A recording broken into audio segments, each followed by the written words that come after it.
Hey, Erica. Ang tagal ko na hindi ka nakikita. Kumusta ka na? Ay, ganun pa rin. Kakauwi ko lang galing ng club. Ay nako, puyat ka na naman. O, kumusta? Kumusta si tita? Huwag mo nang itanong. Kahapon lang hinihingian na naman ako ng pera. Talo daw siya sa sugal. Grabe naman. Di ba sabi mo titigil na siya? Yun ang sabi niya eh. Pero nung isang araw nabalitaan ko, nasa sabungan daw. Tapos kagabi sa Tong Eats, pati yung bigay kong pang-grocery pinusta. Eh si Uncle Ray, nakausap mo ba? Lasing na naman. Kagabi nga nagwala sa bahay. Ibinato yung mesa. Takot na takot nga yung kapatid ko. Naku, Erica. Bakit di mo nalang isinama yung bunso niyo sa apartment mo? Gusto ko nga sana. Kaso paano si Mama? Baka kung ano pang gawin ni Tatay Ray sa kanya kapag wala kami. Pero ikaw naman yung napeperwisyo. Pati sweldo mo sa club napupunta lang sa bisyo nila. Minsan nga iniisip ko kung bakit ganito yung buhay ko. Bakit ako pa? Bakit kailangan kong magtiis sa ganitong trabaho para lang may maipakain sa kanila? Erica, ilang beses ko nang sinabi sa'yo, may choice ka. Pwede kang umalis. Paano si Bunso? Sino mag-aalaga sa kanya? Sino magpapaaral? Kahapon nga pinagalitan siya ni Tatay Ray kasi nanghihingi ng baon. Binigyan ko naman ng pera si Mama para sa kanya eh. At sigurado akong napunta na naman sa sugal. Erica, hanggang kailan ka magpapaapi? Alam mo ba minsan, napapanaginipan ko pa rin si Papa. Yung dating tahanan namin. Masaya kami noon. Bakit kailangan niya maaksidente? Bakit kailangan magpakasal ulit ni Mama at kay Ray pa? Kaya nga dapat umalis na kayo dyan. Pwedeng tumira muna kayo sa bahay namin. O kaya tulungan kita maghanap ng mas magandang trabaho. Hindi ganun kadali yun. Kagabi, pinagbantaan ako ni Ray. Sabi niya kapag umalis daw kami, hahanapin niya kami. Natatakot ako, Sarah. Hindi para sa sarili ko, kung hindi para kay Bunso. May kilala akong abogado. Pwede tayong humingi ng tulong. Protection order. Biglang tumunog ang kanyang cellphone. Si Mama. Ay naku, nanghihingi na naman ng pera. May utang daw sa kubrador. Ka, hanggang kailan ka magbubulag-bulagan? Hanggang kailan mo sila bubuhatin? Hindi ko na rin alam, Sarah. Minsan gusto ko nang sumuko. Pero kapag nakikita ko si Bunso, ayoko siyang dumaan sa pinagdaanan ko. Then let's do something about it. Tutulungan kita. May kaibigan akong social worker. Marahang naglakad-lakad si Erica sa madilim na iskinita. Bit-bit ang pagod na katawan mula sa club. Nakasalubong niyang kaibigang si Sarah sa tindahan ni Aling Berta. Erica! Kanina pa kita tinatawagan ah. Sorry. Hindi kasi ako pwedeng mag-cellphone. Nasa work ako eh. Nagpatuloy ang dalawa sa paglalakad. Ang dating masayang kalye sa kanilang kabataan ay ngayon naging saksi sa mga hindi masabing kwento. 20 minuto ang lumipas. Papalapit na si Erica sa kanilang bahay. May kakaibang kabog sa dibdib niya. Napansin niyang bukas ang ilaw sa kusina. Hindi magandang sinyalis ito sa ganitong oras ng madaling araw. Nasaan na yung babaeng yan? Dahan-dahang binuksan ni Erica ang pinto. Amoy alak at sigarilyo ang buong bahay. Nakita niyang kanyang padrasto na nakaupo sa hapag, may hawak na bote. Lumating ka pala. Saan ka galing ha, prinsesa? Galing ako sa trabaho. Tito Ray. Tito Ray. Tatay! Ilang beses ko bang sasabihin sa'yo?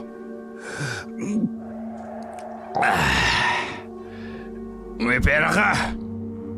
Kailangan ko po kasing ibayad sa... Tinatanong kita kung may pera ka. Nanginginig na binuksan ni Erica ang kanyang bag. Kinuha ang 1,000 piso, kalahati ng kanyang kinita ngayong gabi. Ito lang. Ganito ka ba magpalaga sa tatay mo? Lumabas naman ang kanyang ina mula sa kwarto, ang matay na mamaga dahil sa pag-iyak. Erica anak, pasensya na. Natalo kasi ako kanina. Pwede bang... Ma, yung perang ibinigay ko kahapon para sa uniform yun ni Jackie. Anak, nadraw kasi ako sa sugal. Konting dagdag lang sana. Narinig ni Erica ang mahinang pag-iyak mula sa kabilang kwarto. Si Jackie, ang bunso niyang kapatid, pilit na pinipigilan ng sarili na lumuha. Ano? Titingin-tingin ka lang? Wala ka na ibang pera? Wala na po. Sinungaling! May naitago ka pa siguro? Ano ba talagang trabaho mo sa club na yon, ha? Sa mga sandaling yun, parang gusto nang sumabog ng dibdib ni Erica. Gusto niyang isigaw ang lahat, ang pagod, ang sakit at ang galit. Pero katulad ng dati, tahimik siyang tumungo sa kanyang kwarto, hawak ang natitirang pera para sa baon ni Jackie. Pagkapasok ni Erica sa kwarto, dahan-dahan siyang napasandal sa pinto. Rinig na rinig pa rin ang sigaw at ang galit na si Ray sa labas. Buksan mo tong pinto! Hindi pa tayo tapos mag-usap! Tama na yan, Ray. Lasing ka na. Tumahimik ka! Ikaw ang dahilan kung bakit ako nagiinom! Napatingin si Erica sa katabing kama kung saan nakatalukbong si Jackie, nanginginig sa takot. Jackie, bunso, gising ka pa? Lumabas ang ulo ni Jackie mula sa kumot. Namumula ang kanyang mga mata. Ate, natatakot ako. Yumakap si Erica sa kapatid habang patuloy ang kaguluhan sa labas. May narinig silang nabasag. Mukhang TV na naman ang biktima. Ray, tama na naman. Magigising na yung mga kapitbahay. Hindi magising sila para malaman nila kung gaano kasawa ang pamilya mo. Ate, huwag mo kong papapayaan, ha? Hindi kita iiwan. Pangako. Kinuha ni Erica ang cellphone. May mensahe ito galing kay Sarah. Binasa niya ito. Ka, kung kailangan nyo ng tutuluyan, bukas ang pinto ng bahay namin kahit anong oras. Tumingin si Erica kay Jackie pagkatapos sa maliit niyang bag na nasa sulok. Matagal niya nang pinag-iipunan ng perang nakatago roon. Para sana yun sa pag-aaral ni Jackie. Ate, yung uniform ko. Huwag kang mag-alala. May naitatabi pa naman akong pera. Bukas bibili tayo, ha? Biglang may malakas na kalabog sa pinto. Erika! Alam ko may pera ka pa! Ilabas mo na yan! Napatingin si Erica sa bintana. 2 palapag lang ang taas ng kwarto nila. Sa baba ay may malaking kahon ng mga lumang damit. Jackie, gusto mo bang lumayo muna tayo? Pero, paano si Mama? Sa labas, narinig nila ang iyak ng kanilang ina at ang pagbagsak ng mga gamit. Hinawakan nito sa kamay si Jackie. Bunso, hindi kita hahayaang lumaki sa ganitong lugar. Hindi ka dapat na matakot sa sarili mong bahay. Tumango si Jackie at dahang-dahang binuksan ni Erica ang bintana. Inayos niya ang mga unan sa kama para magmukhang may natutulog. Kinuha niya ang bag na may lamang pera at ilang damit. Huling pagkakataon mo na to! Bubuksan mo ba? O sisirahin ko tong pinto? Tinulungan ni Erica si Jackie na bumaba gamit ang lumang fire exit. Pati siya ay dahan-dahan ding bumaba. Nang makalapag na sila, hinawakan niya ang kamay ng kapatid at tumakbo sila palayo sa bahay, palayo sa sigawan, sa takot at sa sakit.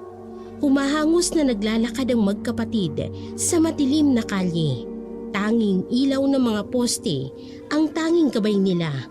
Mahigpit ang hawak ni Erica sa kamay ng kanyang kapatid. Ate, saan na tayo pupunta? Kay Sara na muna tayo, bunso. Malapit lang naman. Maya-maya ay narinig nila ang malakas na sigaw mula sa direksyon ng kanilang bahay. Buwisit! Umalis na sila! Ate, tumakbo na tayo, bunso, ah. Dali na! Tumakbo ang magkapatid sa dilim. Rinig ang mga yapak nila sa basang aspalto. Pagdating sa kanto, nakasalubong nila si Mang Ben, ang tindero ng balot. Erica? Jackie? Bakit kayo? Tay, kung may makita kayong naghahanap sa amin, huwag niyo pong sabihin na dumaan kami rito, ha? Nakita ni Mang Ben ang takot sa mata ng magkapatid. Tumango naman ito. Oh, sige anak. Ingat kayo. Ilang minuto pa ang lumipas. Nakarating na din sila sa bahay ni Sarah. Kumatok si Erica. Anong nangyari? Sarah, patago na muna kami. Mabilis na pinapasok ni Sarah ang magkapatid. Rinig ang mga aso sa kalye. Mukhang may naghahanap na. Pumasok kayo sa kwarto ko, dali. Sa loob ng kwarto, nakaupo si Jackie sa kama, yakap ang backpack, habang si Erica ay nakasandal sa pader at nanginginig pa rin. May extra ako na pajama para sa inyo. Jackie, may chocolate milk ako sa ref. Gusto mo? Paglabas ni Sarah, napatingin si Erica sa kanyang cellphone. 13 missed calls mula sa mama niya. Binasa niya rin ang text message na galing dito. Anak, patawad. Bumalik na kayo. Galit na galit si Ray. Sunod-sunod na text ang natanggap ni Erica. Sagutin mo naman ang tawag ko. Kung nasan man kayo ni Jackie, mag-iingat kayo. Sorry, anak. Sorry talaga. Samantala, bumalik si Sarah na may dalang mainit na kape at chocolate milk. Dapat matagal mo nang ginawa to. Paano kung hanapin niya kami? Paano kung saktan niya si Mama? May kaibigan akong abogado. Pwede tayong kumuha ng restraining order. Kausapin natin siya bukas. Ate, yung school ko. Bunso, lilipat na tayo ng ibang lugar. Yung malayo sa kanila. Ipagpapatuloy mo ang pag-aaral mo. May vacant unit sa Taft. Malapit sa eskwelahan. Pwede kayong tumira doon. Kinuha ni Erica ang wallet niya. Binilang ang natitirang pera. Sapat na para pang deposit sa apartment at sa uniform ni Jackie. Salamat, Sarah. Hindi ko alam kung anong gagawin ko kung wala ka. Maya-maya pa ay nakatulog na si Jackie sa kama ni Sarah. Pagod dahil sa takot at pag-iyak. Nakatingin si Erica sa bintana. Iniisip ang bagong buhay na naghihintay sa kanila. Samantala, sa bahay naman ni na Erica, kung saan naiwan ang kanyang ina at ang kanyang amain. Ray, tama na! Hahanapin ko na yung mga anak ko! Kasalanan mo to eh. Kung hindi ka nagpalamon sa tong-its, hindi aalis yung dalawa. Paano na ako? Si Erica lang ang kumikita para sa... Para sa ano? Para sa sugal mo? Akala mo, Hindi ko alam na yung pera ng anak mo. Pinasusugal mo lang. Napaupo ang ina ni Erika sa sahig. Hawak ang namumulang pisngi nito. Kailangan ko ng pera. May utang ako kay Minda, 3,000. Hindi nila ako titigilan. Pwisit! Ilang beses na binabayaran ni Erika yung mga utang mo. Tapos ngayon, wala na naman! Kinuha ng ina ni Erika ang cellphone at patuloy sa pag-text kay Erika. Ay, anak, kailangan ko ng pera. Pangako last na to. May 3,000 akong utang. Please naman, anak. Yan lang talaga habol mo sa anak mo, no? Pera! Ikaw, akala mo hindi ko alam na binubulsa mo rin yung pera ni Erika? Yung kunwari pambayad ng kuryente, pero sa inuman mo napupunta. Pwisit ka talaga! Sa labas, nakatayo ang mga kapitbahay. Naririnig ang sigawan. Ay, nako, kawawa naman si Erika. Mabuti nga't umalis na sila riyan.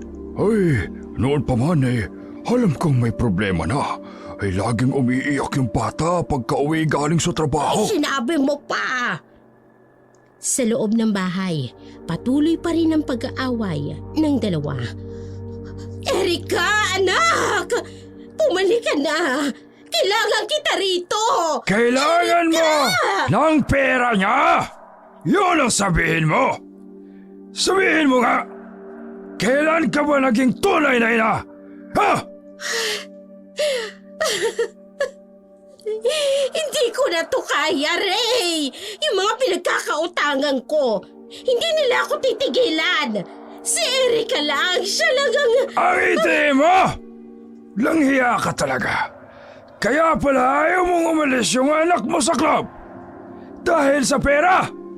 Kinuha ng ina ni Erika ang larawan at niyakap ito. Ay, last chance ko na ito. Konting taya na lang. Mababawi ko na rin yung lahat ng talo ko. Hanggang ngayon, sugal pa rin ang nasa isip mo! Biglang may kumatok sa pinto. Si Minda, ang kubrador. Mare! Yung 3,000 mo! Kagabi pa yun dapat!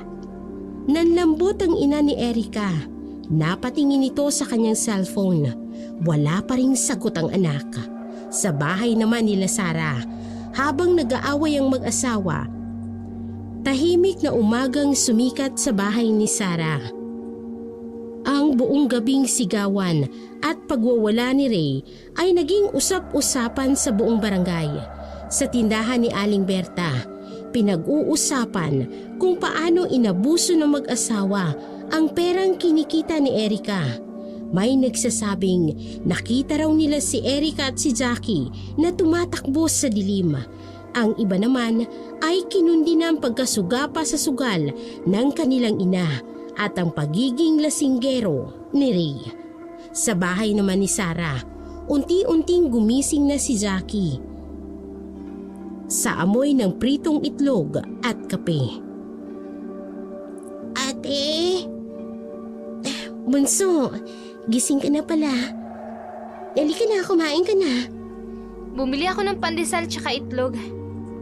Jackie, gusto mo ba ng hotdog? Tahimik na kumain si Jackie nang biglang tumunog ang cellphone ni Erika. Anak, kung nasan man kayo, patawad. Kailangan lang talaga namin ng pera. May utang ako. Please naman anak, hindi ako titigil hanggat hindi kayo bumabalik. Erika! Ka, huwag mong sagutin. Parati na lang ganito.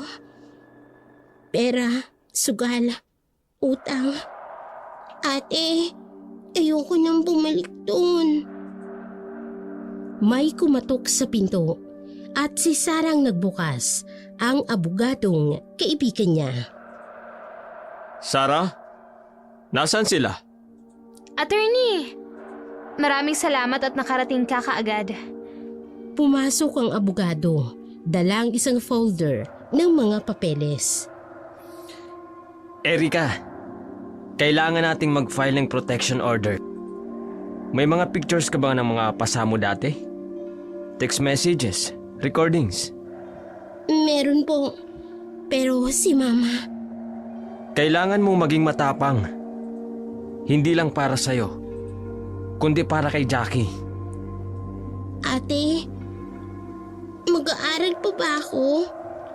Aka, yung apartment sa Taft, pwede tayong tumingin mamaya. Biglang tumunog ulit ang phone ni Erica. Si Minda, ang kobradora ng sugal. Ayon rito, kausapin daw ni Erica ang kanyang mama dahil may utang itong 3,000. Dagdag pa roon sa dating utang nito na 6,000. 9,000? Sa sugal lang? Ang sweldo ko, 2 linggo. Lahat yun napunta sa kanila. Erica, alam mo, minsan ang pagmamahal sa magulang, kailangan may hangganan. Pero ina ko pa rin siya, Sarah. At ikaw, kailan ka naging anak? Kailan ka nakaramdam ng may nanay na nag-aalala sa'yo? Na hindi dahil sa pera. Tumunog ulit ang cellphone ni Erica. Pangalawang text message ito ng kanyang ina. Ayon rito, maawa na raw si Erica sa kanyang mama. Hinahanap na raw ito ng mga pinagkakautangan nito. Nakikita mo to? Hindi man lang tinanong kung okay ka, kung kumain ka na, at kung ligtas kayo ni Jackie. Paano kung may nangyari sa kanya? At papaano naman kung may mangyari sa'yo? Diyan sa kapatid mo. Erica, hayaan mong maramdaman niya ang sakit ng problema niya. Hayaan mong maranasan niya kung gaano kahirap maghanap ng pera para malaman niya kung gaano kasakit yung ginawa niya sa anak niya. Umiyak si Erica at niyakap ang sarili. Ilang taon ka nang nagpapakahirap sa club? Ilang gabing umuuwi kang umiiyak kasi pinapagalitan ka ng customer. Tapos ang kapalit, mapupusta lang sa sugal? Ang hirap, Sarah. Ang hirap na maging matigas. Hindi yan pagiging matigas ka. Yan ang pagiging matapang. Para sa'yo at para kay Jackie. Hayaan mong matutunan ng mama mo na hindi ka ATM machine. Lumapit si Jackie sa kanyang ate at niyakap ito. Ate, ayoko nakikita kang umiiyak. Erica, kung totoong nagmamahal sa'yo ang mama mo, hahanapin ka niya hindi dahil sa pera. Hahanapin ka niya dahil inaalala ka niya. Pero tingnan mo oh, pera pa rin ang bukang bibig. Muling tumunog ang cellphone ni Erica. Tumatawag ang kapitbahay nila. Ay, Erica, nako! Alam mo ba, nandito kanina si Minda. Tapos nagwawala na naman yung baba mo. Ay, hinahanap ka. Pero alam mo ba kung bakit? Abay, may bagong sugalan daw. Birthday pa daw ng kumadre, kaya yun. Nawala na daw siya ng pambiyahe. Ay, yun lang. Ay, sige na. Babay na. Oh, kita mo? Kahit ngayon, sugal pa rin ang iniisip niya at hindi ikaw. Tama ka. Tama ka, Sarah. Hanggang kailan ako magpapakamartir? Hanggang kailan ko sila bubuhatin? Let her fall, Erica. Minsan, kailangan ng tao mahulog para matutong tumayong mag-isa. Ate, dito na lang po tayo kay Ate Sarah. Oh, tara na. Tingnan natin yung apartment sa Taft. Malayo sa kanila. Malayo sa problema. Panahon nang mag-umpisang muli ka. Habang nag-uusap sina Sarah at Erica, may kumatok sa pinto. Si Danilo, tindero ng isda sa palengke, na matagal nang may lihim na pagtingin kay Erica. Madalas siyang dumadaan sa club noon para maghatid ng pagkain kay Erica tuwing break nito. Napag-alaman niya mula sa tsismis sa palengke ang nangyari kagabi. Kuya Dan?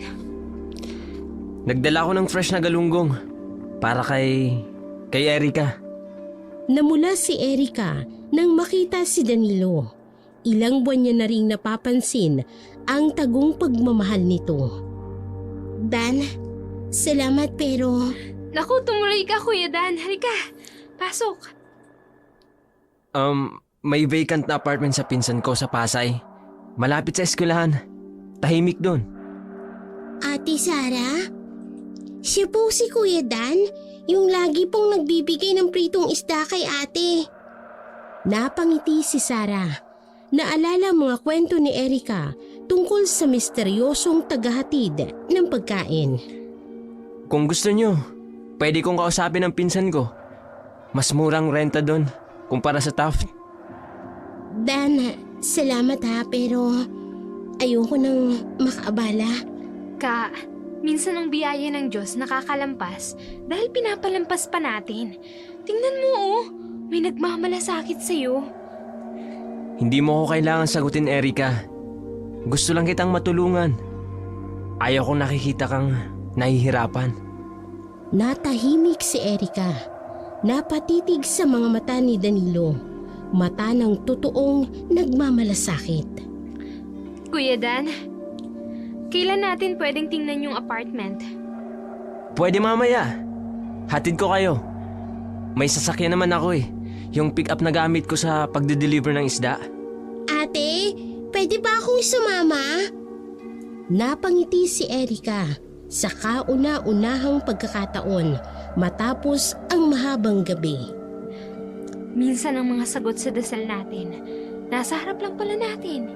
Hindi lang natin pinapansin. Sa lumang pick-up ni Danilo, tahimik na nakasakay ang magkapatid. Nakaupo si Erika sa gitna. Sa pagitan ni Sara at ni Danilo na nagmamaneho. Sa likod naman, nakaupo si Jackie.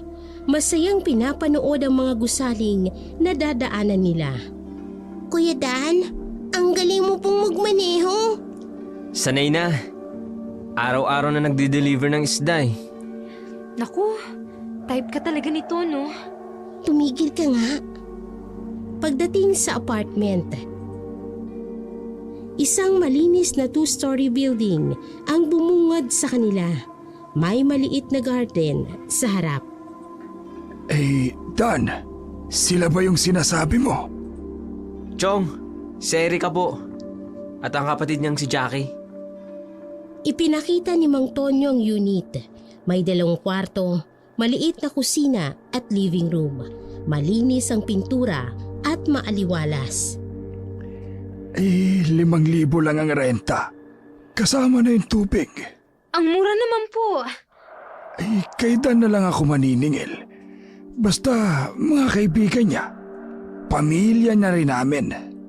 Napatingin si Erika kay Danilo na nakayuko at nahihiya. Ate, may bintana rito oh. Kita yung park. May eskwelahan din po malapit. 5 minutes walk lang.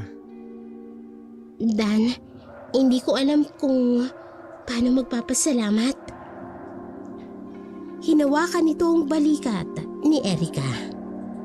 Pwede kang magpasalamat sa akin. Kung tatanggapin mo yung trabaho sa kaibigan kong may restaurant, kailangan nila ng cashier.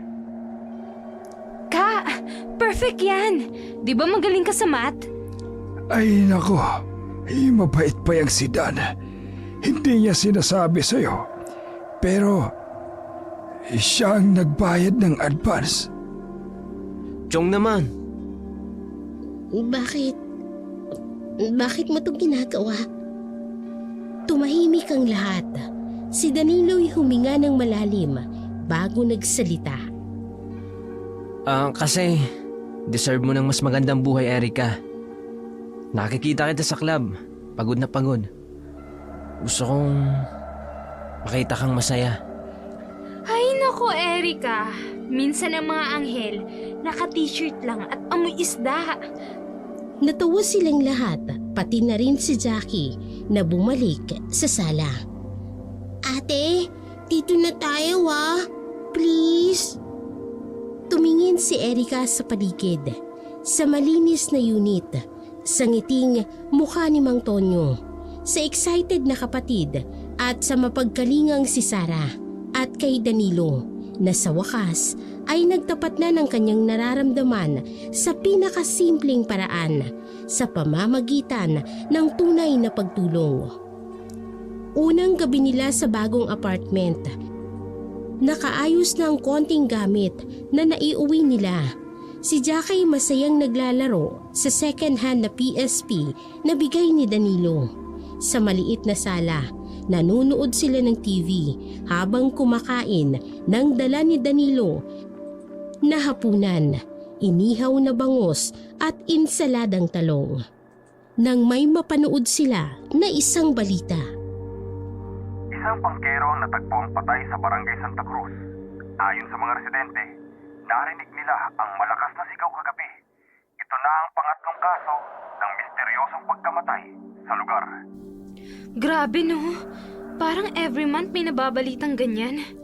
Ipinakita sa TV ang larawan ng biktima, isang mayamang negosyante. Erika? Okay ka lang? Ang biktima na si Ramon Villafuerte ay may sugat sa leeg at dibdib. Ayon sa mga residente, posibleng gawa ito ng... Ay nako, buti papatayin na natin to. Kung aswang man yan, sana yung mga masasamang tao na lang ang kinakain nila. Diba ka? Uy, Erika.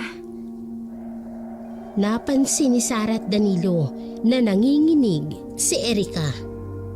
Ka, kilala mo ba siya?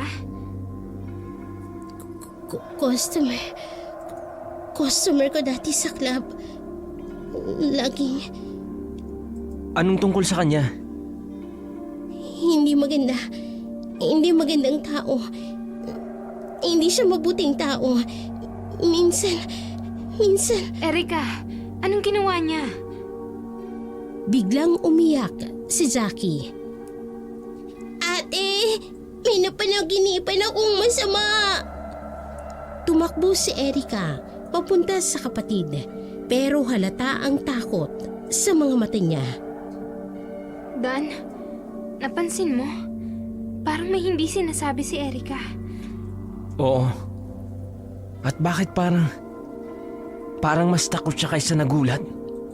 Teka nga, pakinggan nga natin ulit. Ito na ang ikatlong biktima na may pagkakahawig ang profile. Pawang mayayamang customers ng mga clubs sa lugar. Ay shucks, nawalan pa ng kuryente. Ate! Nandito lang ako, bunso. Nandito lang ako. Erika, may gusto ka bang sabihin sa amin? Sa dilim, tanging liwanag ng buwan ang tumatatap sa mukha ni Erika. Isang mukhang puno ng takot, sikreto at kung ano pang hindi masabing katotohanan. Sa dilim ng apartment, narinig nilang malakas na kaluskos sa labas ng bintana. Ano yun? Check ko lang. Huwag, delikado. Erika, may hindi ka ba sinasabi sa amin? Biglang bumalik ang kuryente. Sa liwanag, nakita nilang namumutlang mukha ni Erika. Ate, natatakot ako. Bunso, alika rito.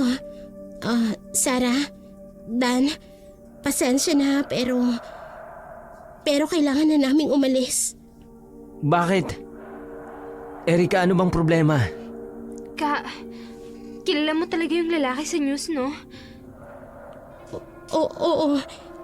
Isa siya sa mga customer na...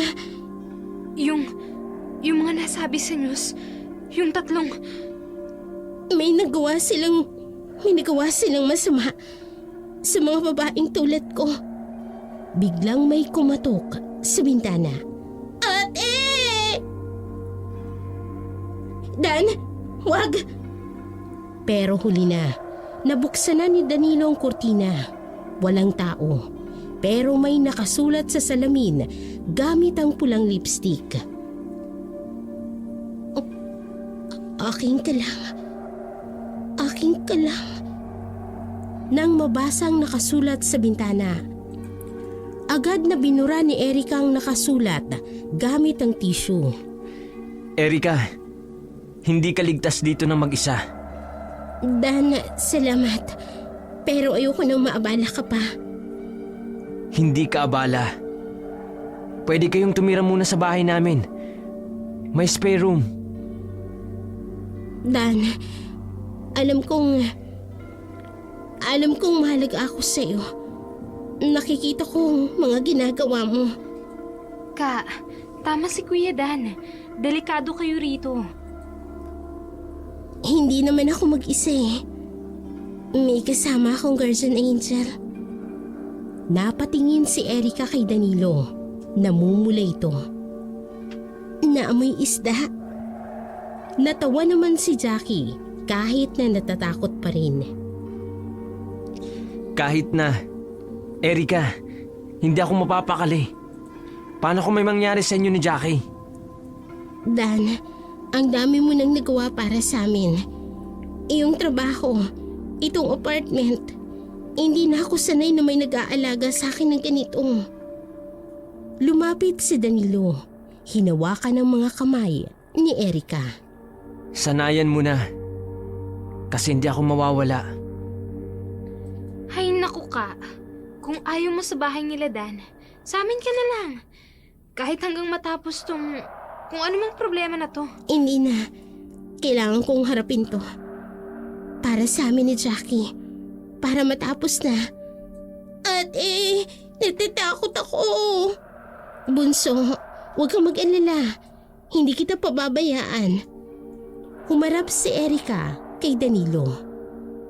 Dan, pwede bang ikaw na yung maghatid kay Jackie sa school?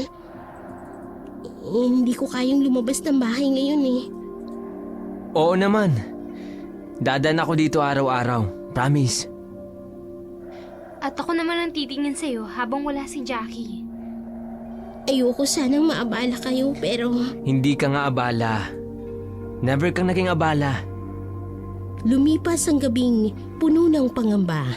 Kinaumagahan, inihatid ni Danilo si Jackie sa school habang si Sarang nagbabantay kay Erica. Nang dumating na ang hapon, kailangan nang pumasok ni Erica sa club. Samantala, sa loob ng club, Erica! Ay, buti bumalik ka! May sorpresa ka! pagpasok ni Erica sa dressing room, ay nagulat ito. Puno ng pulang rosas ang kanyang espasyo. May kasama itong note. Para sa pinakamagandang babae sa club. Marcos. Ay, grabe ka girl. Type ka talaga ng business tycoon. Yung dating customer ni Ramon. Nanikip ang dibdib ni Erica. Naalala niya ang huling gabing nakita niya si Ramon. Ang gabing bago ito natagpo ang patay. Naalala niya ang matatalim na titig ni Marcos sa dati nitong customer. Naputol ang alaala ni Erica nang may kumatok sa pinto ng dressing room. Oy girl, hinihintay ka na ni Sir Marcos, nasa VIP room. Dahan-dahang binuksan ni Erica ang pinto ng VIP room. Nakaupo roon si Marcos, nakangiti at may hawak na red wine. Erica, finally, napansin din kita. Hinawakan ng kamay ni Erica. Alam mo, napakaganda mo. Hindi ka dapat nandito. Sir Marcos. Marcos na lang. Gusto kitang makilala ng lubusan, Erica. Kinuha ni Marcos ang isang maliit na kahon sa kanyang bulsa. Simple lang to. Pero sana magustuhan mo. Nang buksan ito ang kahon ay isang magandang diamond necklace ang bumungad. Hindi ko pwedeng tanggapin to. Bagay na bagay sa'yo. Maya-maya pa ay may kumatok sa pinto. Sir Marcus, important call po sa lobby. Erica, pwede ba kitang mayaya mag-dinner? Sa labas ng club. Gusto kitang makilala. Bilang ikaw, hindi bilang dancer. Marcos, hindi ko alam. Please, walang mali siya. Gusto lang kitang makilala. Tumango si Erica. First time niyang makaramdam ng ganitong klaseng pagmamahal. Walang halong kasamaan at purong intensyon. I'll pick you up tomorrow, 7 p.m., okay? Sige, pero simple dinner lang ha? Lumipas ang araw, linggo at buwan. Ang dating tahimik na buhay ni Erica ay napuno ng mga text message tuwing umaga, mga surprise flower deliveries sa apartment at mga random na I miss you sa gitna ng araw. Si Marcus, sa kanyang edad na 44, ipinakita kay Erica ang tunay na pagmamahal na hindi niya naranasan noon. Tuwing Sabado, otomatikong ang kanilang dinner date, minsan sa isang mamahaling restaurant, minsan sa isang simpleng karinderya, basta't magkasama sila. Hindi alintana ni Marcus ang mga bulong-bulungan ng iba tungkol sa kanilang age gap. Para sa kanya, si Erica ang nagbalik ng ningning ng kanyang buhay. Si Jackie naman ay unti-unting natutong tawaging Kuya Marcus ang binata. Lalo na't hindi nito nalilimutang magdala ng libro at pagkain para sa bata. Minsan ay sinasamahan niya pa itong maglaro sa park. Ang dating si Erica na may takot sa gabi, na may mga multo ng nakaraan, ay unti-unting nawala. Pinalitan ito ng isang babaeng mas masaya, mas maganda, at higit sa lahat, tunay na minamahal. Sa mga mata ni Marcus, makikita niyang sarili hindi bilang isang club dancer, kung hindi bilang isang babaeng karapat-dapat sa tunay na pagmamahal. At sa bawat yakap at halik at simpleng paghawak ng kamay, ang puso ni Erica ay unti-unting nahuhulog. Hindi dahil sa mga mamahaling regalo o pangakong magandang buhay, kung hindi dahil sa purong pagmamahal na ipinapakita ni Marcus. Isang pagmamahal na walang hinihinging kapalit. Puno ng ngiti si Erica nang bumaba ito sa kotse ni Marcus. 12:00 na ng gabi, mas mahaba ang date nila ngayon dahil first anniversary date nila. Dala-dala ang bouquet ng roses. Paakyat niya siya sa apartment nang biglang nakaupo si Danilo sa hagdan, may bakas ng galit sa mga mata. Erica, Dan, bakit ka nandito? bakit? Nagtatanong ka pa? Si Jackie, 2 oras nang umiyak sa bahay namin. Alam mo ba kung anong oras na? Ha? Bakit nasa inyo si Jackie? Kasi wala ka. Wala ka na naman. Katulad ng nakarang linggo. At ng linggo, bago yun. Palagi ka na lang wala. Dan, may date lang ako kay Marcus. Marcus? Marcus? Palagi na lang si Marcus. Napapabayaan mo na si Jackie. Ang kapatid mo. Para saan? Para sa isang lalaking pwedeng maging tatay mo? Wala kang karapatang... Wala akong karapatan? Ako? Ako na naghatid sa'yo rito? Ako na naghanap ng trabaho para sa'yo? Ako na laging nandyan para kay Jackie na kapag wala ka. Dan, teka lang, hindi ko maintindihan. Hindi mo maiintindihan. Bulag ka ba? O nagbubulag-bulagan? Erica, simula nung dumating yung Marcos na yun, nawala ka na. Yung Erica na kilala ko, yung ate na sobrang mapagmahal sa kapatid niya, nasaan na? Nabitawan ni Erica ang bouquet. Alam mo bang kanina, nung umiyak si Jackie, alam mo kung anong sabi niya? Kuya Dan, baka nakalimutan na ako ni ate. Hindi totoo yan. At alam mo kung bakit galit ako? Hindi dahil may boyfriend ka, kundi dahil pinabayaan mo ang taong dahilan kung bakit ka lumaban sa buhay. Para lang sa isang lalaking. Na ano? Sabihin mo, Dan. Matapang ka, di ba? Sabihin mo. Na hindi ka naman mahal. Na trophy ka lang. Katulad ng lahat ng customer mo sa club. Napahinto si Erika para itong sinampal ng katotohanan. Sorry. Hindi ko sinasadya. Inggit ka lang. Inggit ka kasi may nagmamahal sa akin na hindi ikaw.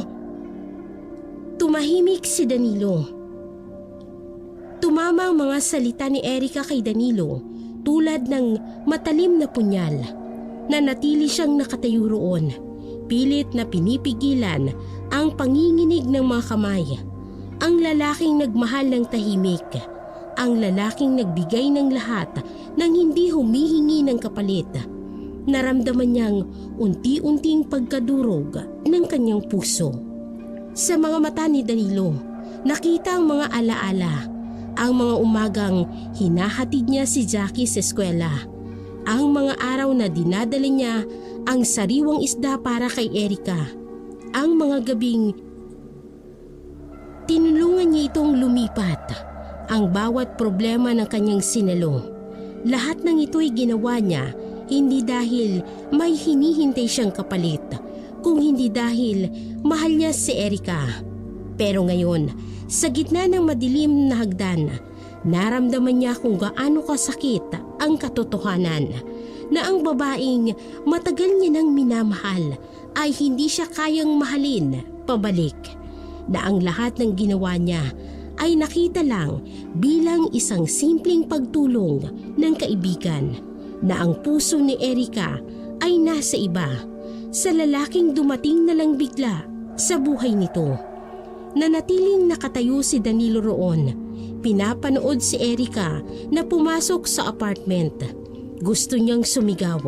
Gusto niyang sabihing mali siya, na ang tunay na pagmamahal ay hindi nasusukat sa kayamanan o edad, kundi sa purong intensyon ng puso. Pero wala siyang nagawa kung hindi lunukin ng sakit, dahil minsan ang tunay na pagmamahal ay nangangahulugan ng pagbitaw kahit nasasaktan. May mahinang katok sa pinto. Napahinto si Erika sa pagpunas ng mga luha. Nagtataka kung sinong bisita sa ganitong oras. Si Dan kaya? Baka may nakalimutan. Pero nang buksan niya ang pinto, ay nanlamig ang buong katawan niya. Nakatayo roon si Ray, namumula ang mga mata. Amoy alak ang hininga. Oh, nagulat ka? Hindi mo ba kami na-miss? Paano mo nalaman na nandito ako? May nakakita sa'yo sa palengke. Maliit lang ang mundo. Hindi ka makakataka sa amin ng mama mo. Isinara ni Ray ang pinto. Napalingon si Erika sa kwarto ni Jackie. Buti na lang at nasa bahay na ito ni Danilo. Hinahanap mo yung bunso mo, kapatid. Ay huwag ka mag-alala. Isusunod din yon. Anong kailangan mo? Ganyan ka ba makipag-usap sa tatay mo? Simpleng tanong lang. Ha? May pera ka ba? Hindi kita tatay at wala akong perang ibibigay sa'yo. Biglang tumayo si Ray. Ang dating mapait na ngiti ay napalitan ng galit. Nagmamayabang ka na, ha? Porket kaya mo ng sarili mo? Porket may bagong boyfriend ka na? Lumabas ka bago pa ako tumawag ng pulis. Pulis? Pulis? Sino ba magliligtas sa'yo? Yang Marcos mo? O yang kumag na fish vendor? Natigilan si Erika. Paano nalaman ni Ray ang tungkol kay Marcos?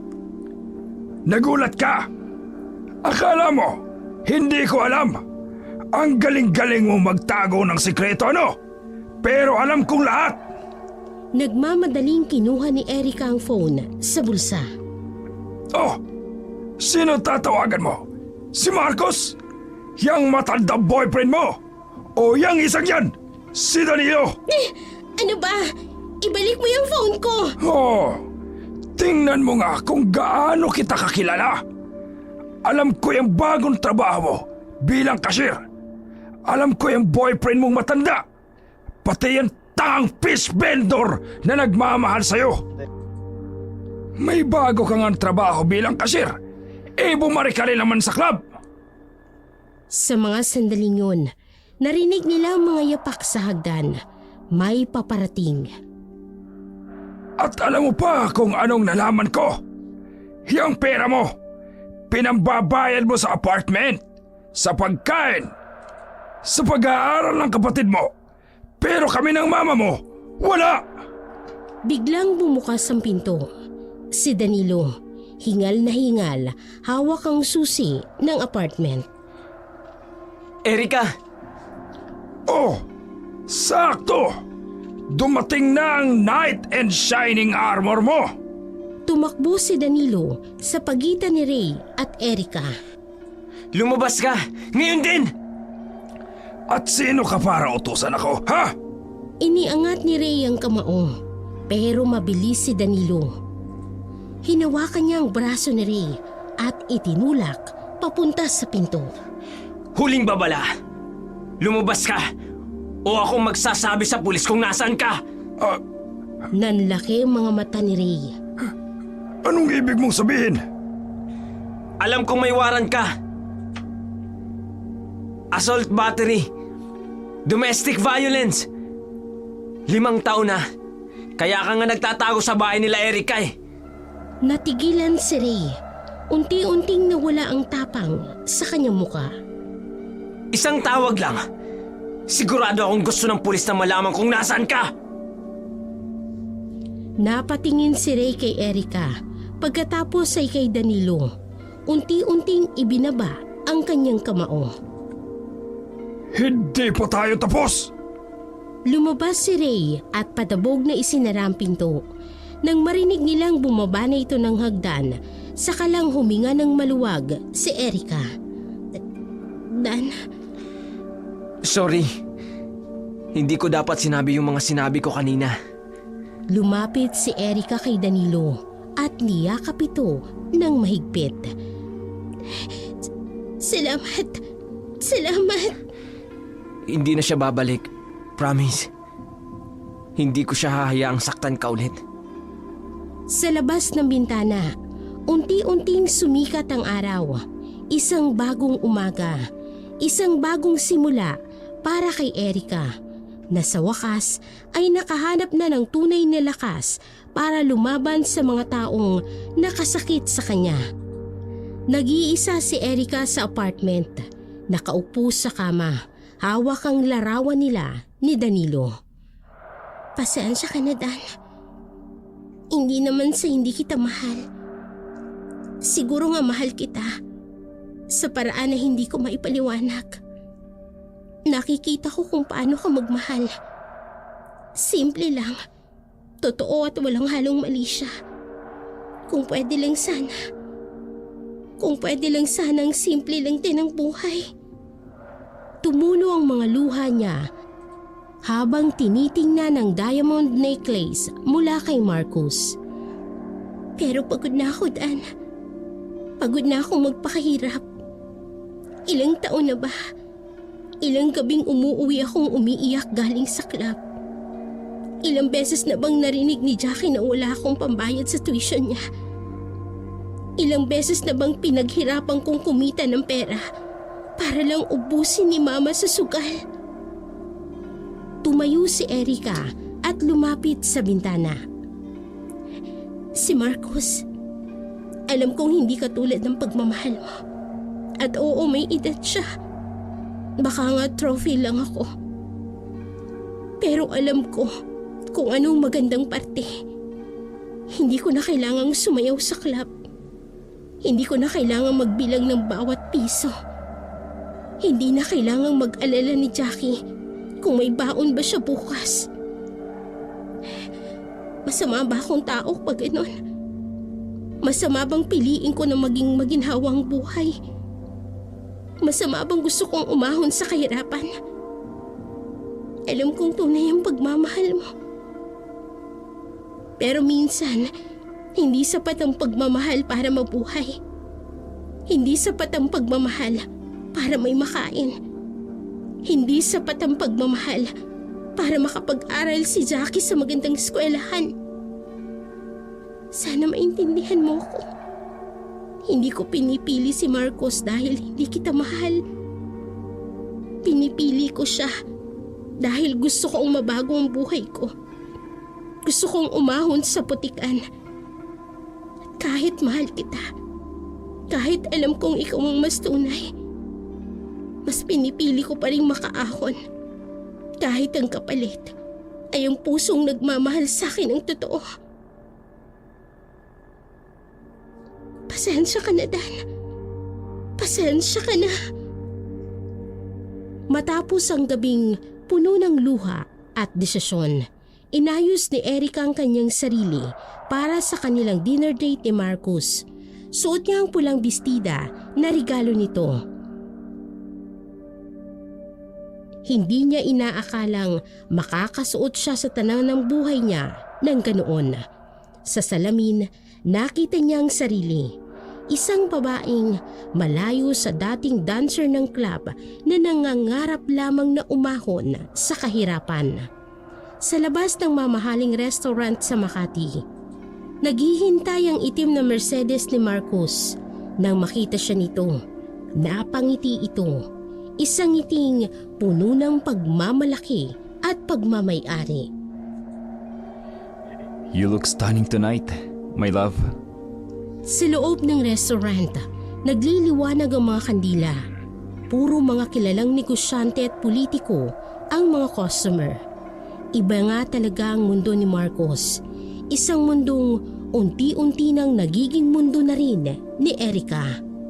Habang naghihintay ng pagkain, nagsimula si Marcos ng kwento sa kanyang mga plano. Next month, may business conference ako sa Paris. 2 weeks ako doon. At gusto kong isama ka. Napangiti si Erica, pero may kakaibang amoy siyang nahalata. Parang malansa, parang may dugo. Pero bago niya pa yun maitanong, ay nagpatuloy si Marcos. And after Paris, New York naman. May property investment ako doon. Erica, love, I want you to be part of my world. I want to give you everything. Lumingon si Marcos sa waiter. Umorder ito ng isang mamahaling red wine. Habang nagsasalita ito, lalo pang lumakas ang amoy na kakaiba. Pero tila hindi ito napapansin ni Marcos. I already talked to my lawyers. Ipapangalan ko sa iyo ang beach house sa Batangas. Para may sarili kang lugar. At yung business na gusto mong itayo, consider it done. I'll give the capital. Natigilan si Erica nang makita ang bahagyang mantsa ng pulang-pula sa sleeve ni Marcos. Dugo, pero agad itong tinakpan ng table napkin. Love? Are you okay? You seem distracted. May naamoy lang akong kakaiba. Speaking of amoy, I have another surprise. Nagpabook na ako ng luxury perfume house tour sa Paris. You'll have your own signature scent. Napabuntong hininga si Erica. Sino ba naman siya para magreklamo? Para magduda? Ito ang buhay na pinili niya. Isang buhay na puno ng luho at pangako. Kahit pa may mga bagay na hindi niya maintindihan. Kahit pa may mga tanong na hindi niya masagot. And oh, I already arranged Jackie's enrollment sa Switzerland. Best boarding schools in the world were there. Your sister deserves the best education. Sa mga salitang yun, parang nawala ang lahat ng alinlangan ni Erica. Oo, tama ang desisyon niya para kay Jackie. Para sa kanyang kinabukasan. Para sa pangarap niyang umahon. Pero sa gitna ng kanilang romantic dinner, sa pagitan ng mga pangako ng maginhawang buhay, hindi pa rin mawala sa ilong ni Erica ang amoy na yon. isang amoy na parang nagbababala. Isang amoy na may itinatagong madilim na sikreto. By the way, love, the fish vendor friend of yours, Dan, I heard he's been asking about you. Napatigil si Erica sa pagsubo ng dessert. Paano nalaman ni Marcus ang tungkol kay Danilo? At bakit parang may kakaiba sa tono ng kanyang boses? Don't worry about him. I already took care of it. Sa mga salitang yun, lalo pang lumakas ang amoy ng dugo. Pero tulad ng dati, ngumiti lamang si Erica. Isang ngiting puno ng takot at pangamba. Pero determinadong magpatuloy sa landas na pinili niya kahit ano pa ang kapalit. Mabigat ang mga yapak ni Erica habang paakyat ng hagdan papunta sa apartment. Kahit puno ng pangako ang dinner nila ni Marcos, ay hindi pa rin maalis sa kanyang isipan ang amoy ng dugo. At ang kakaibang paraan ng pagbanggit nito kay Danilo. Pagbukas niya ng pinto, nakita niya si Sarah na nagdadabog sa loob ng apartment. Mukha itong nagpapanik. Sa wakas, kanina pa kita tinatawagan eh. Sarah, anong nangyari? Bakit ka nandito? Napansin ni Erica ang namumutlang mukha ng kaibigan dahil sa panginginig ng mga kamay nito. Si Tito Ray! Bakit? Ano nangyari sa kanya? Nabalitahan mo ba? Kagabi, sa Eskinita malapit sa dating bahay niyo. May nakitang bangkay. Napatigil si Erica.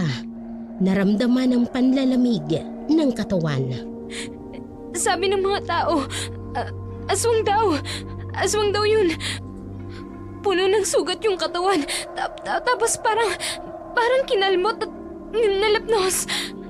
Hindi pwede. Pero mas malala pa. Kinuha ni tita. Kinuha niya si Jackie. Ano? Pumunta daw sa school eh. Kinausap yung guard. Sabi emergency daw. Hindi ko naabutan ka. Pagdating ko sa school, wala na sila. Biglang tumunog ang cellphone ni Erica. Text message yun mula sa kanyang mama. May message si mama. Anak, kung ayaw mo may mangyaring masama kay Jackie, umuwi ka. Ngayon din. Tumayo si Erica at kinabahan. Naaalala niya ang amoy ng dugo sa dinner, ang kakaibang ngiti ni Marcus, ang mga sugat sa sleeve nito. Saan ka pupunta? Kailangan kong kunin si Jackie. Pero delikado. Hindi ba't yan yung dahilan kung bakit ka umalis? Teka, iti-text ko si Dan. Hindi. Natigilan si Sarah sa bigla niyang pagsigaw. Huwag mong isama si Dan dito. Ayokong madamay pa siya. Kinuha ni Erica ang kanyang bag, pero bago siya makalabas ng pinto, hinawakan siya ni Sarah. Sigurado ka? Parang may kakaiba eh. Yung nangyari kay Tito Ray. Tapos biglang kinuha si Jackie.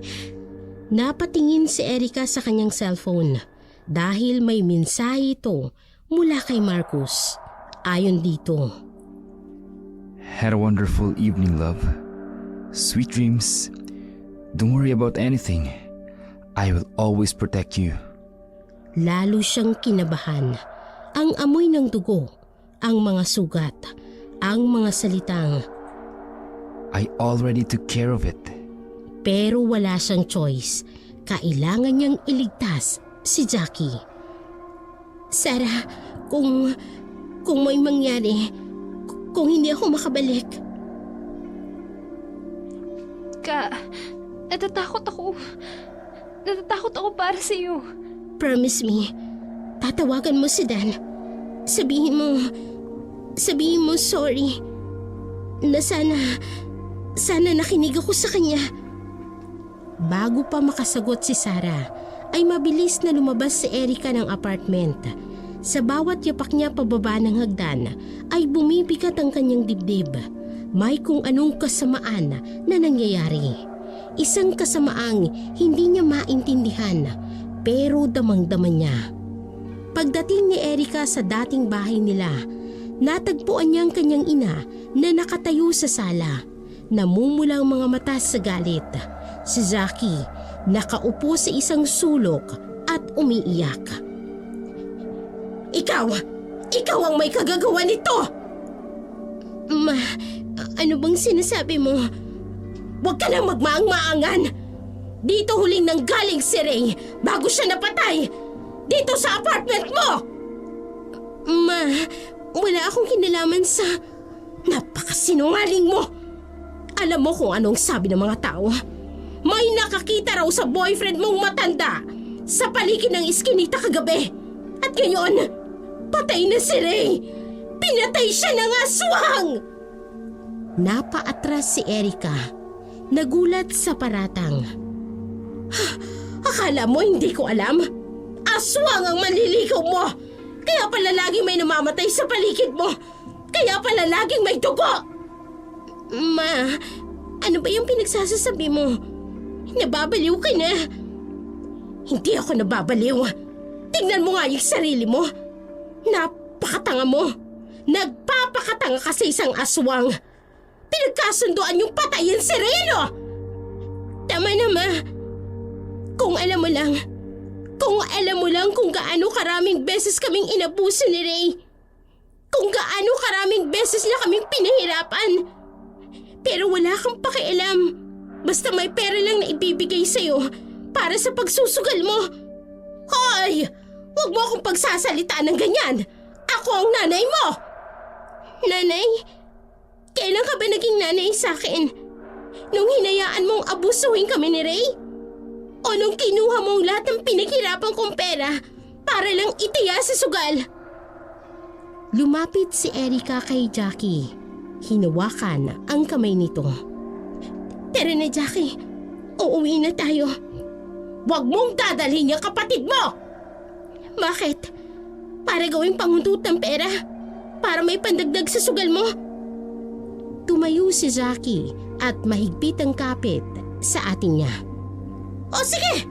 Sige! Isama mo yung kapatid mo. Pero tandaan mo, Erica, kapag hindi mo nilubayan yung manliligaw mong aswang, kapag hindi ka tumigil, mapapahama kayo! Alam mo, Ma, tama nga si Sana. Sana hindi na lang ako umuwi rito. Sana hindi ko na lang pinangarap na maging nanay ka uli sa akin. Aswang nga yung maliligaw mo, Erica. Aswang siya! At pati ikaw, magiging aswang rin! Mabilis na lumabas si Erica. Kinalatkad niya si Jackie. Sa kanilang paglalakad palayo, rinig na rinig pa rin nila ang sigaw ng kanyang ina. Mga salitang puno ng galit, takot at paratang. Pero sa isip ni Erica, may bumabagabag. Paano nalaman ng mama niya ang tungkol sa dugo? Paano niya nalaman ang tungkol kay Marcus? Pagkabalik nila ng apartment, naabutan nila si Marcos na naghihintay. May kung anong kakaiba sa mga mata nito. Isang timpla ng pag-aalala at pagmamadali. Erica, I heard what happened. Marcos, paano mo? We need to leave. Now. Hindi naligtas dito. Napatingin si Erica kay Jackie na nakayaka pa rin sa kanya. Nanginginig pa rin ito sa takot. May property ako sa bundok. Malayo sa lungsod.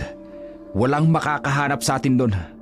Kinuha ni Marcus ang kamay ni Erica at hinawakan yun ng mahigpit. Love, I promise to protect you, di ba? Kailangan na nating umalis. Ngayon din. Pero si Jackie... Hindi. Hindi natin siya pwedeng isama ngayon. Delikado.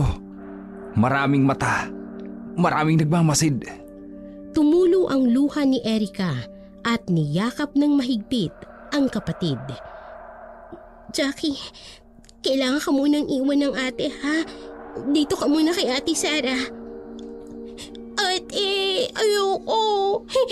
Sabi mo hindi mo ako iiwan eh. Sandali lang to. Promise, babalik ako kapag maayos na ang lahat. Kapag ligtas na, susunduin kita. Pumasok si Sarah galing sa kusina. Nakikinig pala ito sa usapan. Erika, Sarah, pakiingatan si Jackie, ha? Pakiusap. sigurado ka ba dito? Tumingin si Erika kay Marcus. Sa mga matang nangangakong poprotektahan siya. Sa mga kamay na nangangakong ibibigay ang mundo sa kanya. May kung anong kakaiba. May kung anong nakatatakot. Pero wala siyang choice. Jackie, bunso, makinig ka, ha? Mananatili ka muna kay Ate Sarah. Mag-aral ka mabuti. At tandaan mo, mahal na mahal kita. Ate, natatakot ako. Huwag kang matakot. Babalik ako. Promise. We need to go. Now! Huling yakap kay Jackie. Huling tingin kay Sarah. At pagkatapos, sumunod na si Erika kay Marcus papunta sa naghihintay na kotse. Papunta sa isang lugar na hindi niya alam. Sa isang buhay na hindi niya sigurado. Sa isang landas na pinili niya. Kahit puno ng takot at pangamba sa kanyang puso. Matagal ang biyahe patungo sa bundok. Habang tinatahak ng kotse ang madilim at likulikong daan, nakasandal si Erika at nakatingin sa bintana. Iniisip si Jackie. Unti-unting napalitan ng mga punong kahoy ng mga gusali ng syudad hanggang sa tuluyan ng nawala ang mga ilaw ng Maynila. Nang sa wakas, tumambad sa kanila ang isang malaking mansyon na tila ginto sa liwanag ng buwan. Isang kastilyo sa gitna ng kagubatan. Mga marmol na hagdan, kristal na chandelier at antik na mga muebles ang bumungad kay Erika. Para siyang napadpad sa ibang mundo. May mga katulong na agad na kumuha ng kanyang mga gamit. Pero napansin ni Erika na kakaibang kanilang kilos. Tila natatakot ang mga ito sa kanya. Hindi siya makatingin ng diretso. May bumubulong pa. Ay, siya na ba ang bago? Oo, ang ikapito. Dinala siya ni Marcus sa isang malaking kwarto. Mas malaki pa sa buong apartment niya. Mga mamahaling damit ay nakaayos na sa kama. Mga alahas na kumikinang sa liwanag. Maliligo lang ako, love. Make yourself comfortable. Nang lumabas si Marcus sa banyo, natigilan si Erika. Nakahubad na ang pang-itaas nito at sa unang pagkakataon, nakita niya kung gaano ito kagandang lalaki. Matipuno ang dibdib, malapad ang balikat, tila inukit sa marmol ang mga muscles nito. Para siyang Diyos sa sinaunang panahon na bumaba sa lupa. Pero ang lahat ng yun ay nawala nang mapansin ni Erika ang peklat sa katawan ni Marcus. Hindi ito ordinaryong peklat, kung hindi mga marka na tila mga sinaunang simbolo. At sa kanyang dibdib, may isang malaking tato na tila kumikilos sa bawat paghinga. Hindi makapagsalita si Erika. Hindi sa panggigigil sa kagandahan ng katawan ni Marcus, kung hindi sa takot sa mga nakikita niya. Sa mga markang hindi dapat nasa katawan ng isang normal na tao. Lumapit si Marcus at nakangiti. Pero ngayon, iba na ang dating ng ngiting yun kay Erika. May kung anong kakaiba. May kung anong nakatatakot. Palapit ng palapit si Marcus at nakangiti. Pero ngayon, iba na ang tingin ni Erika sa mga matang dati nagpatibok ng kanyang puso. Come here, love. Umatras si Erika, Pero napasandal siya sa dingding. Bigla siyang niyakap ni Marcus. Hindi yakap ng pagmamahal, kung hindi yakap ng pagmamay-ari. Marcus, teka. Akala mo, love kita? Na special ka? Katulad ka lang ng mga nauna sa'yo.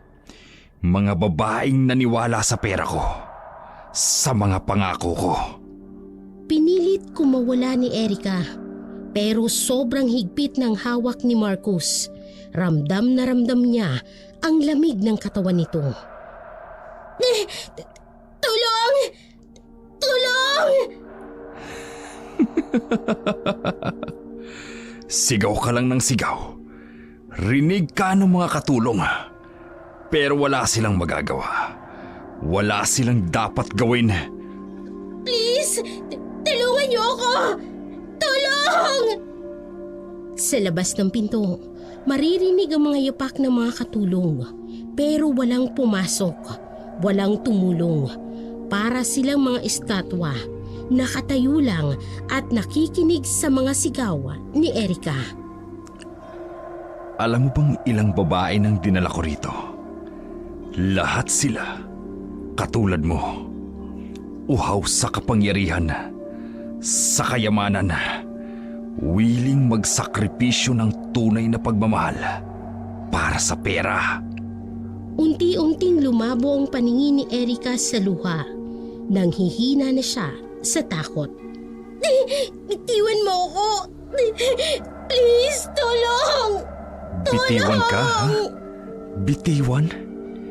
Hindi ka na makakaalis dito. You are mine now. Akin ka na. Tumulo ang mga luha ni Erica habang patuloy sa pagsigaw. Sa isip niya, nakikita niya si Jackie, si Sarah, at si Danilo. Tama nga ang mga ito. Mali ang pinili niya. Mali ang pinili niyang landas. At ngayon ay huli na ang lahat. Sa loob ng madilim na silid, tanging mga hikbi lamang ni Erica ang maririnig. Nakahiga siya sa malamig na sahig, ang dating magandang bestida na ngayon punit-punit na. Ang dating pangarap na buhay ay naging pinakamasamang bangungot. Sa labas ng bintana, kumikislap ang mga bituin. Mga saksing walang nagawa habang ang kasamaan ay nangyayari sa loob ng mansyon. Ang hanging dumadaan sa mga puno ay parang mga hikbing sumasabay sa kanyang pag-iyak. Nakahandusay si Erica, nanginginig habang ang kanyang mga luha ay tumatama sa malamig na sahig. Ang bawat galaw ay nagdudulot ng sakit, hindi lamang sa katawan, kung hindi maging sa kanyang kaluluwa. Sa isip niya, paulit-ulit na tumatakbo ang mga pagkakamaling ginawa, ang mga desisyong binase sa maling pangako. Sa sulok ng kwarto, nakaupo si Marcus, naninigarilyo at titig na titig sa babaeng winasak niya. Ang kanyang mga matay wala ni katiting na awa o pagmamahal. Tanging ang malamig na tingin ng isang mangangaso na nakakuha ng kanyang biktima. Ang mga katulong naman sa labas ay patuloy ang kanilang gawain. Nagbibingi-bingihan sa mga hikbing nanggagaling sa kwarto. Para sa kanila, isa na namang normal na gabi sa mansyon. Isa na namang kaluluwang nawasak sa kamay ng kanilang amo. Nang mag-isa na sa kwarto, tumayo si Erica sa harap ng salamin. Nakita niya ang kanyang sarili, sugatan at hindi na ang dating Erica na puno ng pangarap. Marcus! Walang hiya ka! Akala ko ililigtas mo ko. Akala ko ibinigay ka ng Diyos para ihawin ako sa kahirapan.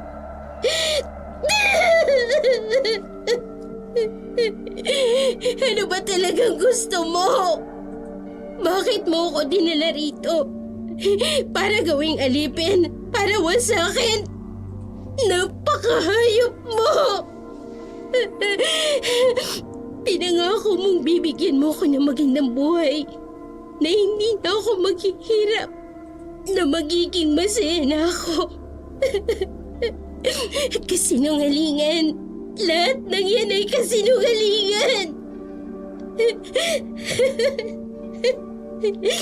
Ang tanga-tanga ko.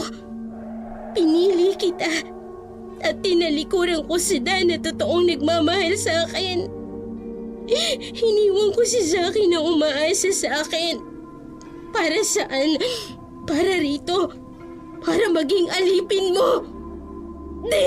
Yung pera mo, yung mga regalo mo, yung mga pangako mo, isaksak mo sa baga mo. Mas gugustuhin ko pang maging mahirap, magtinda ng isda kasama si Dan, kaysa maging alipin mo rito. Ang akala ko magiging fairy tale ang buhay ko. Pero ginawa mo itong kasuklam-suklam. Akala ko prinsipe ka. Pero mas masahol ka pa sa halimaw.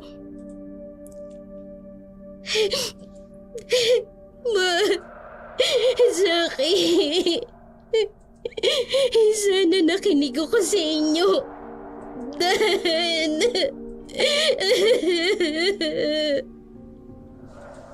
Halika na po, miss. Kailangan ninyong maligo. Hindi. Ayoko. Paalisin niyo ako dito. Pero hinawakan siya ng mga katulong. Mahigpit at malamig ang mga kamay. Wala ka nang magagawa. Ganito talaga rito. Please, tulungan niyo ako. Ay, tulungan. Katulad mo kami noon. Dati rin kaming mga babae. Mga babaeng nangarap. Mga babaeng naniwala sa pera at sa pangako. Ano? Kayo rin? Oo, noong kabataan ko. Marami ka pang hindi alam. Marami pa. Ito na ang bago mong tahanan. Hindi na kayo makakaalis pa. Hindi nyo na rin makikita pang umaga. Nanginginig na napaupo si Erika sa kama. Unti-unting bumagsak ang katotohanan sa kanyang isipan. Jackie, bunso, paano na ang pangako ko? Paano na ang mga plano natin? Dan, tama ka. Dapat hindi ako naniwala sa maling pangako. Dapat nakinig ako sa tunay na pagmamahal. Nagulat si Erika nang biglang bumukas ang pinto ng silid at sa di inaasahang pagkakataon, isang pamilyar na muka ang bumungad sa kanya. Dan? Erika, wala nang oras. Kailangan na nating umalis. Paano ka?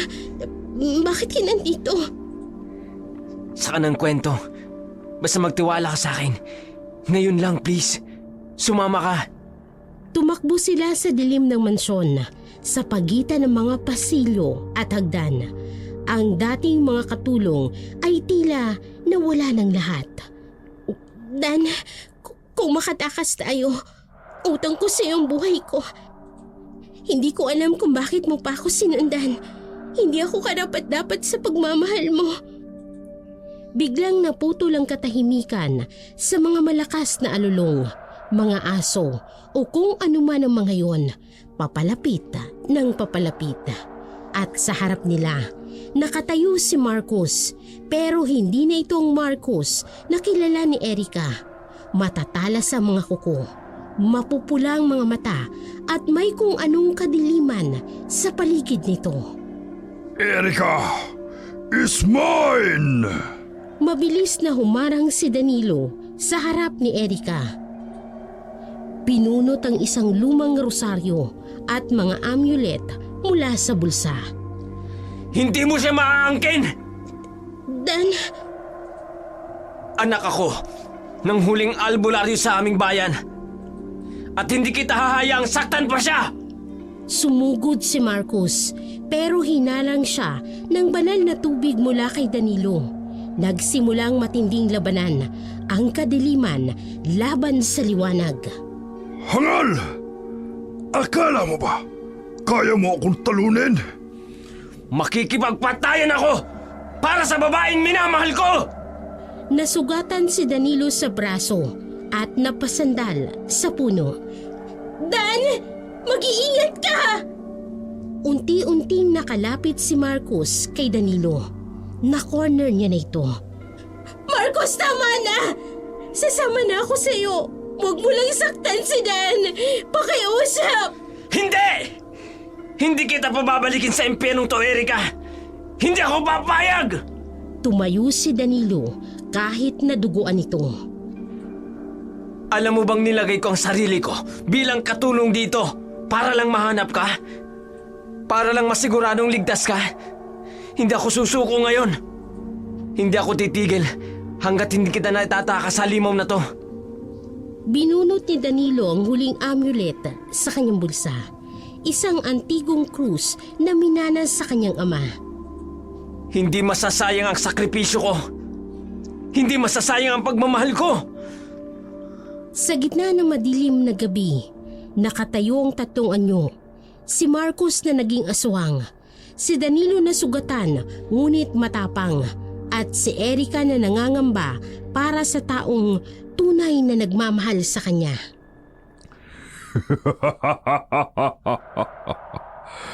Anak ng albularyo, ha? Ilang albularyo nang pinatay ko? Ilang banal na tao nang winasa ko? At sino ka para humarang sa akin? Ako! Ako ang taong nagmamahal kay Erika ng totoo. Hindi katulad mo na panggagamit lang ang alam. Pagmamahal? Tingnan mo ang sarili mo. Isang hamak na fish vendor. Ano bang maibibigay mo kay Erika? Isda! Marcos, tama na! Sasama na ako sa'yo. Kalimutan na natin to! Hindi, Erika. Hindi mo na kailangang magsakripisyo. Hindi mo na kailangang magpakahirap pa. O bakit, Erika? Naaawa ka sa kumag na to? Sa walang kwentang lalaking ito? Hindi siya walang kwenta. Si Dan. Si Dan ang tanging tao na tunay na nagmahal sa akin. Na hindi ako tiningnan bilang isang trophy. Na hindi ako ginamit. Ah, ganon. Eh bakit hindi mo siya pinili? Bakit ako? At bakit ang pera ko? Natahimik si Erika. Ramdam ang bigat ng katotohanan. Kasi nagbulag-bulagan ako. Pinili ko ang maling landas. Pinili ko ang kayamanan kaysa sa tunay na pagmamahal. Erika, makinig ka. Nung una kitang nakita sa club, alam kong may kung ano sa'yo. Hindi lang ganda, kundi kalungkutan. Nakita ko kung paano ka nagsumikap para sa pamilya mo, para kay Jackie. Sentimental na walang kwenta! At nung nalaman kong kasama mo si Marcos, nung nalaman kong may balak siyang masama, ginawa ko ang lahat para mahanap ka. Paano mo nalaman, Dan? Kinausap ko si Mang Tasyo, ang dating kaibigan ng tatay ko. Sinabi niyang may aswang na nanguha ng mga babaeng nangangarap umahon sa hirap. Kaya nagpanggap akong katulong. Kaya ako ginawa lahat para makapasok dito. Kaya pala may kakaiba sa'yo. May amoy kang hindi ko maintindihan. Oo! Kasi bawat gabi, idinadasal kita, Erika. Bawat araw, hinahanap kita. Hindi ako tumigil hanggat hindi kita natatagpuan. Dan, patawad. Patawad sila. Tama na ang drama! Erika is mine! At ikaw, mamamatay ka! Sumugod si Marcos, pero hinarang siya ng krus ni Danilo na may basbas ng kanyang ama. Hindi! Hindi mo na siya masasaktan pa! Hindi mo na siya gagawing alipin! Hindi kita hahayaang wasakin pa ang babaeng mahal ko! Dan, mag-iingat ka. Ayoko mawala ka.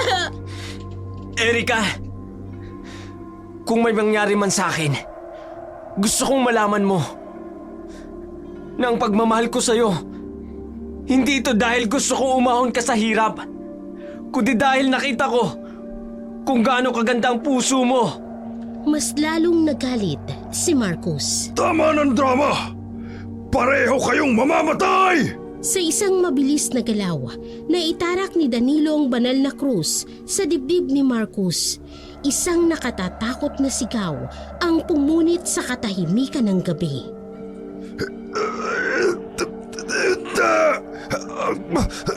Di maaari! Unti-unting naglaho ang anyong aswang ni Marcus. Bumalik sa kanyang dating anyo habang nakaluhod sa lupa. Paano mo nagawa? Bumagsak si Marcus. Unti-unting naging abo ang kanyang katawan hanggang sa tuluyang maglaho sa hangin.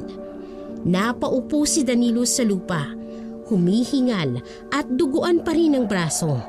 Tumakbo si Erika para alalayan siya.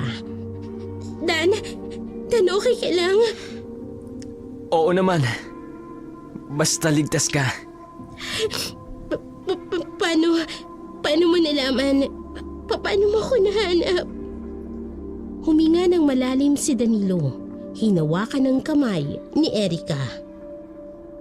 Nung gabing umalis ka, hindi ako mapakali. May kung anong bumabagabag sa akin. Kaya kinausap ko si Mang Tasyo, ang dating albularyo sa amin na kaibigan ng tatay ko. Kaya pala lahat ng katulong dito. Mga dating biktima, binigyan ako ni Mang Tasyo ng banal na bagay. Mga amulet, rosaryo, at itong krus na minana ng tatay ko. Tinuruan niya akong magpanggap na katulong. Araw-araw, hinahanap kita sa loob ng mansyon. Nang marinig kong dumating ka, hinintay ko lang ang tamang pagkakataon. Bakit mo ginagawa ang lahat ng ito? Ako na tinalikuran ka, na hindi nakinig sa'yo. Kasi mahal kita. Simple lang. Hindi dahil gusto kitang iligtas, kundi dahil ikaw si Erika. Ikaw yung babaeng nakita kong nagtitinda ng isda, na naging hostess para lang may pang-tuition ng kapatid. Ikaw yung babaeng kahit pagod na sa buhay, lumalaban pa rin. Yumakap si Erika kay Danilo ng mahigpit. Patawad sa lahat. Tama kayong lahat. Mali ang pinili ko. Shh! Tapos na yun. Ang mahalaga, ligtas ka na. Tara na. Uwi na tayo. Tumayo sila pareho, magkahawak ang kamay. Sa silangan, unti-unting sumisilip ang araw. Isang bagong umaga, isang bagong simula. Dan, kung bibigyan mo ko ng pagkakataon. Erika, hindi kita pinilit noon at hindi kita pipilitin ngayon.